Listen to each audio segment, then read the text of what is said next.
Jadi di sini proses negara ini dalam negara saling menyandra. Tugas dia untuk KPK adalah menyelamatkan, melindungi, menjaga. Khususnya Tito. Kalau Anda ingat dulu ada kasus buku merah. Ya. Nah, buku merah itu Tito terlibat.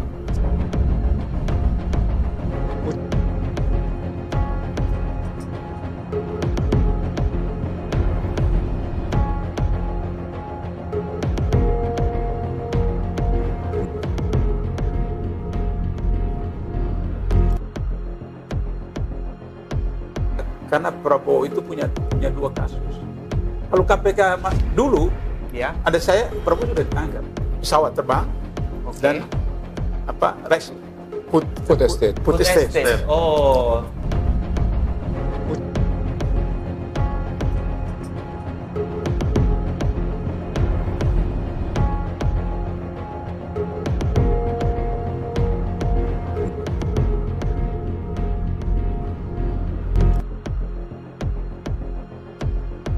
Food estate, ya. Jadi pesawat terbang itu setelah reaksi masyarakat kan dibatalkan. Ya. Tapi sudah bayar fee, dan menurut Undang-Undang Tindak Pidana Korupsi itu sudah masuk percobaan. Saya mau jujur katakan bahwa termasuk saya underestimate terhadap Jokowi. Underestimate, ya. Iya, saya anggap Jokowi itu bodoh. Ternyata tidak. Jokowi itu licik, super licik. Jadi dia menyandra semua orang seperti itu. Nah, sehingga Sri Mulyani itu kan punya kasus. Oke, kasus apa itu? Bang Senturi dia terlibat. Beliau tahu itu.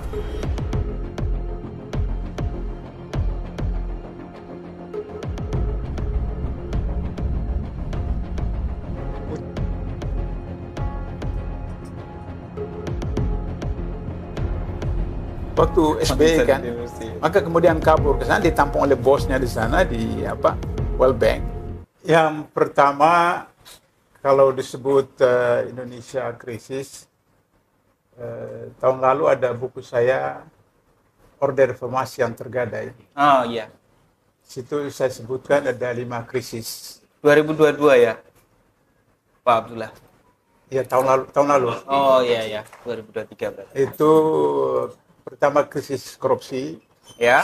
yang kedua krisis narkoba, yang ketiga krisis keluarga, yang keempat krisis penegakan hukum, Oke. dan yang kelima krisis nasionalisme identitas. Dan kemudian jalan keluarnya saya tawarkan tahun ini terbit buku saya yang terbaru, Indonesia Berkah 2045. Oke. Kenapa KPK mengalami hal seperti begitu? Pertama dari segi historis lahir KPK. KPK di dunia itu adalah kebijakan dari UNCCSC, Badan Korupsi oleh PBB, Ya. yang menetapkan perlu ada lembaga-lembaga pemberantasan korupsi di seluruh dunia. Oke.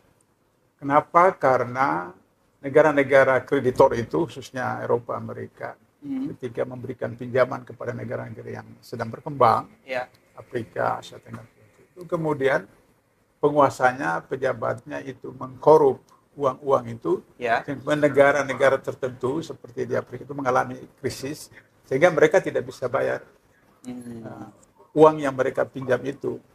Maka kemudian mereka, negara-negara kreditor melalui UNCCSC ini, bentuklah lembaga-lembaga seperti itu, termasuk KPK. KPK, ya. Sebenarnya idenya bagus ketika TAP MPR hasil reformasi itu dibentuk Undang-Undang 28 tahun 99 tentang pencegahan korupsi yang kemudian melahirkan KPKPN, Komisi Pemeriksa KKN Penyelenggara Negara. Kemudian lahir Undang-Undang 3199 untuk Undang-Undang Nomor 2021 untuk tindak pidana korupsi. Ya. Yang kemudian lahirlah KPK. Andai kata dua ini berjalan bersama-sama, sebenarnya itu relatif bagus. Karena baik Orde Lama maupun Orde Baru, ada yang hanya pencegahan saja, ada yang penindakan saja, baik Orde Lama maupun Orde Baru. Nah, Orde Reformasi ini digabungkan. pencegahan dan kemudian penindakan. Tapi pengalaman menunjukkan pada zaman Orde Baru itu semua undang-undang itu naskah akademisnya relatif bagus. Naskah akademisnya relatif bagus. Kenapa? Karena yang menyusunnya itu biasanya guru besar, profesor, doktor di DPR. Sehingga begitu relatif bagus. Tapi tetap saja ada satu ruang atau jendela atau pintu tempat mereka meloncat keluar. Jadi pasal yang melindungi mereka. Nah, ketika reformasi, maka kemudian kita tahu hampir sebagian besar, bahkan mungkin seluruh undang-undang yang disahkan oleh DPR itu dibawa ke MK. Oke. Kenapa? Karena yang menyusunnya itu orang-orang yang tidak pakar di bidangnya masing-masing. Pada waktu itu ya? Pada waktu reformasi ini. Kenapa? Karena ASN itu tidak bisa lagi jadi anggota DPR. Jadi dosen, profesor, doktor yang ASN itu tidak bisa jadi anggota DPR kecuali berhenti dari ASN. Problemnya adalah kalau dia terpilih. Kalau tidak terpilih gimana seperti itu? Maka kemudian undang-undang itu dibahas, disusun oleh orang-orang DPR yang kalau data-data KPK 575 orang itu hampir 50% pengusaha. Oke. Sehingga orientasinya orientasi bisnis. Oh, dari sanalah ya mungkin. Orientasi bisnis. Nah, oleh karena itu maka kita lihat undang-undang COVID-19, undang-undang Minerba, undang-undang KPK, undang-undang Cipta Kerja, undang-undang KUHP, undang-undang yang terakhir kesehatan, semua itu adalah kepentingan oligarki, kepentingan pebisnis seperti itu. Nah, jadi kembali ke KPK, Undang-Undang Nomor 30 2002 itu relatif bagus dan tidak ada PP tentang Undang-Undang 30 2002 itu. Kenapa? Karena Undang-Undang 3199 itu memberikan waktu paling lambat 2 tahun harus dibentuk KPK. Oke. Nah, pada waktu itu Megawati presiden. Akhirnya kemudian kalau dipersoalkan lagi PP apa itu bisa lewat batas waktu sehingga Megawati bisa dipersoalkan. Maka kemudian Undang-Undang 30 2002 tidak diikuti dengan PP, tapi kemudian diberikan kewenangan kepada pimpinan KPK untuk menyusun. Namun demikian ada PP 63 tahun 2005 tentang manajemen SDM KPK. Ya. Dari manajemen SDM KPK dengan PP itulah kemudian dibentuk apa yang disebut SOP, kode etik, dan seterusnya seperti itu.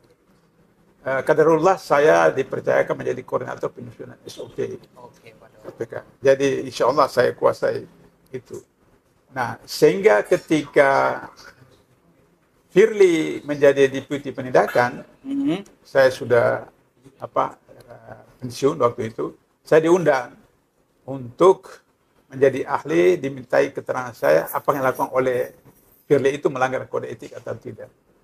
Saya datang waktu itu saya di Sumatera Selatan, datang ke sana, sampai di pengawasan internal, sebelum saya diajukan pertanyaan disampaikan 2 video singkat. Oke. Saya bilang, wah ini bukan etik, ini pidana. Oh. Pidana. Kenapa? Saya bilang menurut Undang-Undang KPK, insan KPK itu tidak boleh bertemu langsung maupun tidak langsung dengan tersangka, calon tersangka, saksi, calon saksi, dan keluarga. Dia berangkulan 2 kali dalam hidup 2 kali dengan gubernur yang sedang diawasi oleh KPK.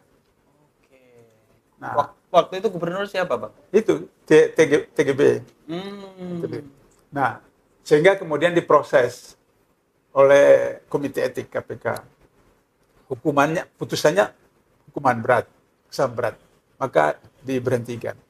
Cuma dalam SOP itu yang menetapkan bersalah atau tidak seorang pegawai KPK adalah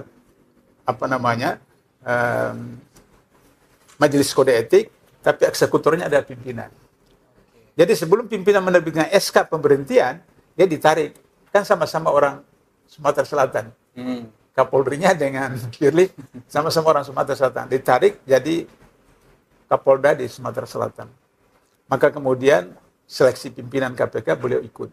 Oke. Lolos dari pansel sampai kemudian ke DPR.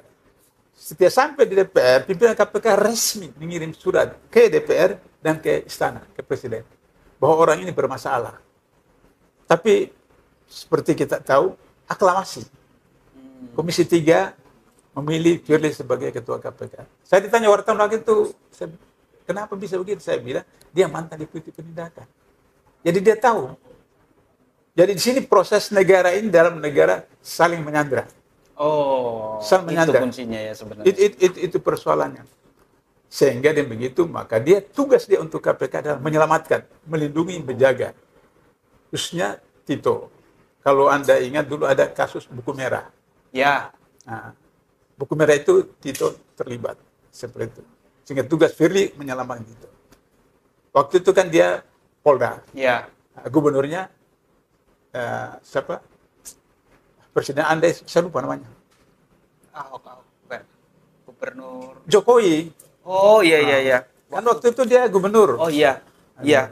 Sebelum jadi rumah Bapak Anda sudah lupa presiden. Iya. Nah, dia terlibat, adik iparnya terlibat dalam soal pembebasan pajak.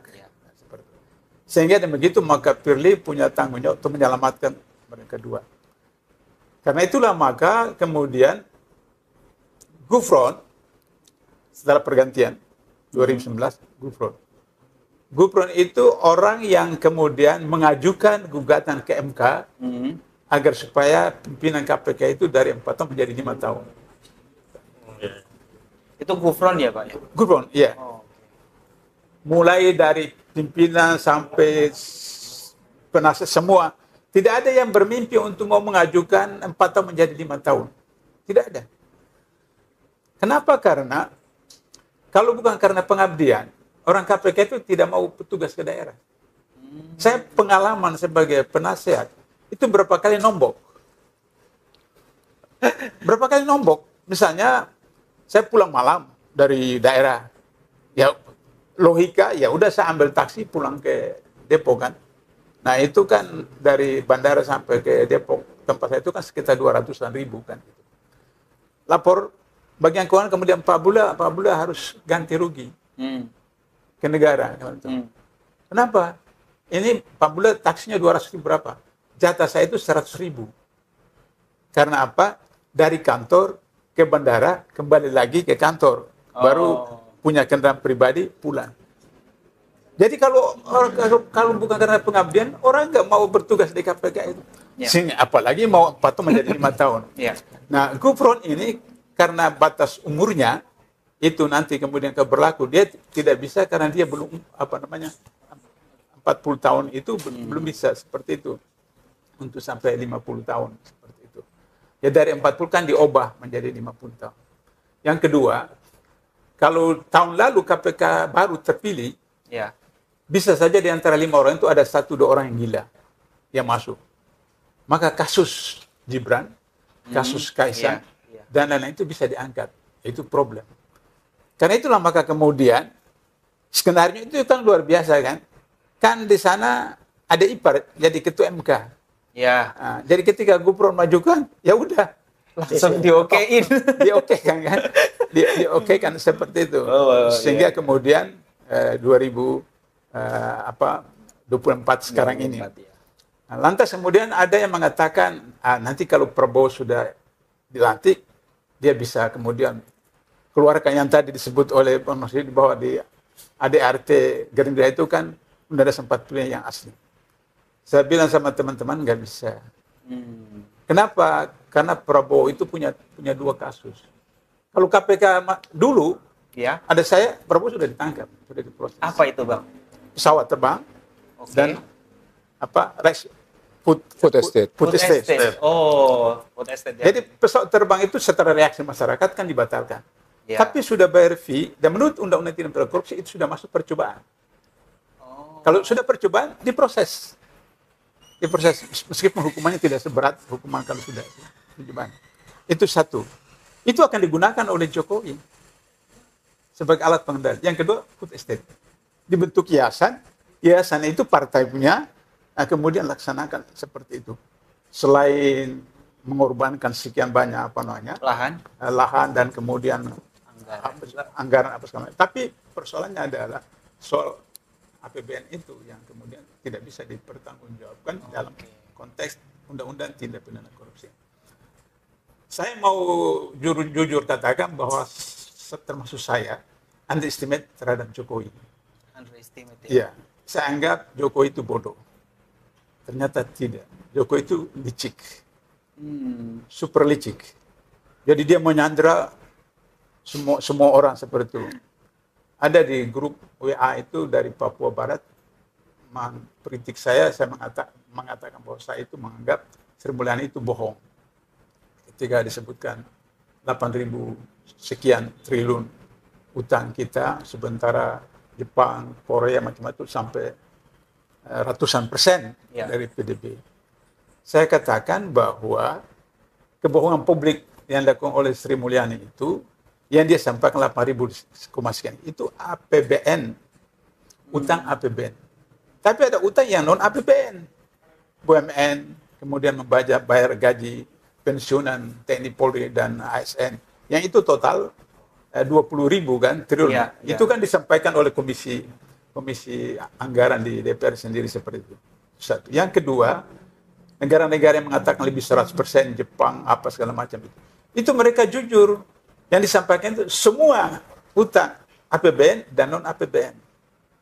Yang ketiga, mereka itu negara kreditor. Jepang, Singapura, Amerika, negara kreditor. Nah, kita debitor. Yang keempat, mereka itu berutang kepada rakyatnya. Kalau kita tidak, bukan berutang kepada rakyat, berutang kepada luar negeri, seperti itu. Nah, sehingga Sri Mulyani itu kan punya kasus. Oke, kasus apa itu? Bank Senturi dia terlibat. Beliau tahu itu. Waktu SBY kan. Maka kemudian kabur ke sana, ditampung oleh bosnya di sana, di World Bank. Lantas ketika Joko jadi presiden, minta, dia beri syarat kan. Saya bersedia, tapi syaratnya kasus dia tidak diungkap lagi, dibongkar. Sehingga begitu, maka Suryapalo juga disandra oleh Jokowi seperti itu. Jadi soal sandra menyandra seperti itu, sehingga kemudian teman-teman memajukan hak angket. Saya bilang itu bagus, hak angket tidak terikat dengan soal pemilu. Tapi siapa yang mau ajukan hak angket? Karena kalau hak angket itu kan kebijakan presiden dan menteri dan seterusnya. Nah, di situ saya setuju dengan HRS. Kata HRS, kita nonton saja setan dan setan berantem. Ya, kan setannya selama ini kan PDIP kan, bengkeroknya PDIP, Menteri Hukum dan HAM-nya yang kemudian undang-undang KPK dianu segala macam seperti itu. Terus hanya kemudian kasus sekarang kemudian seakan-akan itu mau jadi pahlawan. Nah, sehingga begitu maka Megawati tidak bisa, karena Megawati punya 2 kasus. Apa itu, Pak? BLBI dengan Harun Masiku. Iya, Harun Masiku. Itu belum. Entah kemana orangnya. Harun Masiku itu siapa? Kita nggak kenal. Bandingkan dengan Nazarudin. Nazarudin itu bendahara partai berkuasa. Anggota DPR, Komisi 3, dan dia populer. Harun Masiku siapa? Kita nggak kenal. Sedangkan si Nazarudin hanya 4 bulan. Saya ingat waktu sekitar 4 bulan saja. Kami tangkap di Kolombia. Di luar negeri ya. Kenapa? Karena SBY waktu itu mempunyai komitmen. Sehingga memerintahkan Kapolri untuk membantu KPK ditangkap. Si ini Harun Masiku siapa? Nah, karena apa? Presiden memang tidak punya komitmen untuk itu. Nah, di samping karena dia masih waktu betul-betul menjadi petugas partai, sehingga dia seperti itu. Untuk menunggu nanti 2024 ini seperti itu. Nah, sehingga begitu maka Harun Masiku tidak diproses. Nah, sekarang ketika Firly itu menetapkan dalam konteks Menteri Pertanian ini, SCL, itu tidak ditetapkan tersangka, tapi sudah dalam tersandra.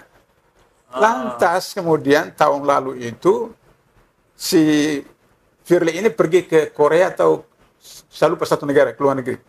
Begitu keluar, teman-temannya itu tetapkan tersangka. Si SCL ini. Jadi dia kembali ke labakan. Akhirnya kemudian SCL bongkar kan? Bongkar. Jadi saling menyandra. Nah, si Karyoto ini itu mantan Deputi Penindakan KPK, anak buahnya Firly. Dia dipaksa untuk harus menetapkan Anies sebagai tersangka. Pengalaman saya 8 tahun di KPK, tidak ada gelar perkara yang melebihi Kalimantan Timur. Tapi tidak sampai 10 kali. Ini Anies 19 kali. Nah, Karyoto ini tahu dalam SOP dan kode etik KPK, dalam kode etik satu yang terstate itu, saya hafal, pegawai KPK dilarang melaksanakan perintah atas yang bertentangan dengan peraturan perundang-undangan. Jadi ketua perintah dia punya deputi, tapi dia tahu bahwa ini bertentangan. Sebab untuk membuktikan itu minimalkan 2 alat bukti, Anies. Merugikan keuangan negara dan melanggar ketentuan. Nah, pertama kali saya anggap Anies kena, karena tidak masuk dalam APBD. Tapi setelah saya selidiki, ada dalam APBD perubahan. Berarti tidak melanggar ketentuan. Yang kedua, audit BPK itu tidak ada kerugian keuangan. Nah, akhirnya setelah 19 kali dipecat. Tapi kemudian si Kapolda ini karena non-Muslim, dia mau narik simpati daripada mayoritas umat Islam. Maka kemudian diangkat jadi Kapolda. Maka Karyoto kemudian memproses si Firly seperti itu. Tapi kenapa sampai sekarang masih begitu? Karena Karyoto juga tersandra. Kenapa kalau tersandra? Karena Karyoto ini pernah jadi Polda di Jogja. Dan punya kasus. Sehingga itu kan saling menyandra. Di dalam grup alumni KPK saya katakan, dorong saja Kejaksaan Agung, biarlah Kejaksaan Agung yang proses, sehingga kemudian Polda terlepas seperti itu. Nah, jadi oleh karena itu maka hemat saya kembali kepada rakyat. Kembali kepada rakyat. Tapi itu problem. Ya, begitu selesai kampanye, kemudian mau pilpres setelah itu sehari, teman saya dari Malaysia telepon saya.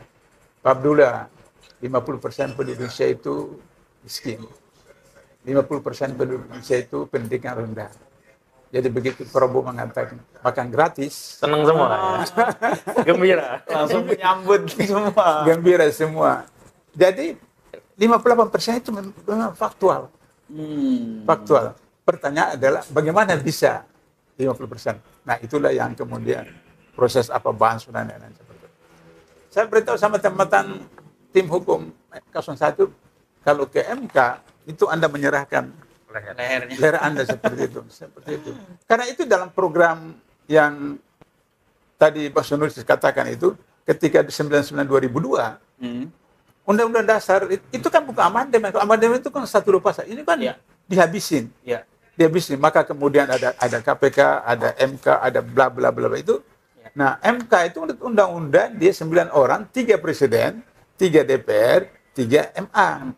Katakan MA sebagai wakil Tuhan di dunia, maka posisinya tetap 63.